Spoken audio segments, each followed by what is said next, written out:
একটা প্রেসিডেন্ট সে দেখতেছে এত লোক মারা যাচ্ছে, এদের টাকায় ওনার বেতন ভাতা শুধু সুবিধা পান, উনি কোনো ভূমিকা রাখবেন না, এটা কোনো কাম্য না।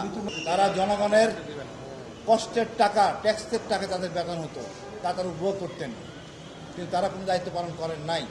আমাদের এই ধরনের রাষ্ট্রপ্রধান দরকার নাই। 5ই আগস্ট পর্যন্ত এই আয়নাঘর, গুম খুন, এত লোক মারা গেছে, কোনোদিন প্রতিবাদ করেন নাই। আমাদের অভিযোগ ছিল সাবেক 2 রাষ্ট্রপতির বিরুদ্ধে, একজন হল হামিদ সাহেব, একজন হল চুপ্পু সাহেব। কিন্তু রাষ্ট্রের দায়িত্ব থাকা অবস্থায় দেশের মধ্যে যে মানবতা অপরাধ হয় তারা কোনো ভূমিকা রাখেন নাই। তারা জনগণের কষ্টের টাকা, ট্যাক্সের টাকা তাদের বেতন হতো, তারা উপভোগ করতেন, কিন্তু তারা কোনো দায়িত্ব পালন করেন নাই। আমাদের এই ধরনের রাষ্ট্রপ্রধান দরকার নাই, যাতে আগামী রাষ্ট্রপ্রধানরা দায়িত্ববান হয়, জনসচেতন হয়। এই জন্য আমাদের একটা অভিযোগ। যেমন দেখেন, উনি রাষ্ট্রের সর্বাধিনায়ক, অর্থাৎ 3 বাহিনী প্রধান, উনিই যুদ্ধ ঘোষণা করতে পারেন।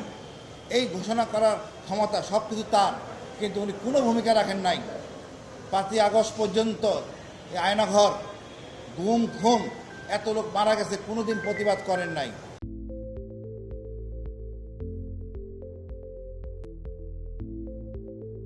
ওনার মৌন সম্মতি ছিল এই অপরাধের, তাই এই অভিযোগ। আমরা চাই এমন রাষ্ট্রপ্রধান আমাদের দরকার নাই। রাষ্ট্রের প্রধানকে কিছু ক্ষমতা দেন, যেন ভূমিকা রাখতে পারেন। না পারলে পদত্যাগ করতেন, তাহলে মনে করে নিতাম আপনি আমাদের সাথে আছেন। এই জন্য আজকে আমরা অভিযোগ দায়ের করতে আইছি, আপনাদের সহযোগিতা কাম্য। ধন্যবাদ। আমরা মূলত 2 জনের বিরুদ্ধে অভিযোগ দায়ের করেছি।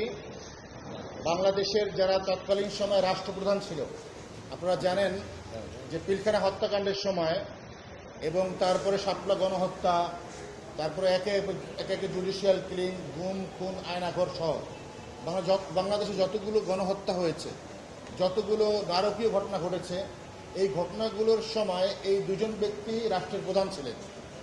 তো আমরা ইতিপূর্বে আইসিটি আইনের সময় একটা কথা আইনজীবীদের মুখে বারবার শুনতাম, সুপিরিয়র রেসপন্সিবিলিটি।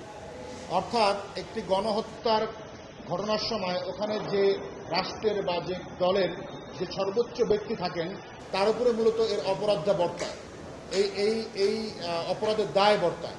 সেই জায়গা থেকে তৎকালীন সময়ের প্রেসিডেন্টরা, যারা এই সরকারকে, এই ফ্যাসিস্ট গভর্নমেন্টকে সাপোর্ট দিয়েছেন, সব ধরনের নিরাপত্তা দিয়েছেন, যেহেতু 3 বাহিনী তার হাতে ছিল এবং রাষ্ট্রের সর্বোচ্চ ক্ষমতাগুলো তার হাতে ছিল, তিনি এই অন্যায়গুলোর প্রতিবাদ করেননি এবং তিনি এক্সিস্ট করেছেন, ওই ক্ষমতার অংশ হয়েছেন এবং ক্ষমতার সুবিধা ভোগ করেছেন। তাহলে তারা কখনো এই অন্যায়ের সাথে এবং এই অন্যায়ের দায় এড়াতে পারেন না। আর সে কারণেই মূলত আমরা আজকে বাংলাদেশ আজাদ পার্টির পক্ষ থেকে এই অভিযোগগুলো নিয়ে এসেছি। আমরা মাননীয় চিফ প্রসিকিউটর সহ ওনাদের কাছে আমরা এই অভিযোগ দায়ের করেছি। ওনারা অভিযোগ গ্রহণ করেছেন।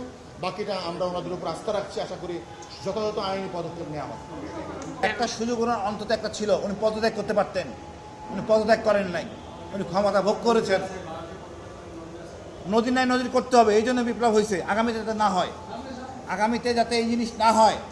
একটা প্রেসিডেন্ট সে দেখতেছে এত লোক মারা যাচ্ছে, এদের টাকায় ওনার বেতন ভাতা শুধু সুবিধা পান, উনি কোনো ভূমিকা রাখবেন না, এটা কোনো কাম্য না। আমরা তো পরিবর্তন চাই। নদীর স্থাপন করতে পারতেন।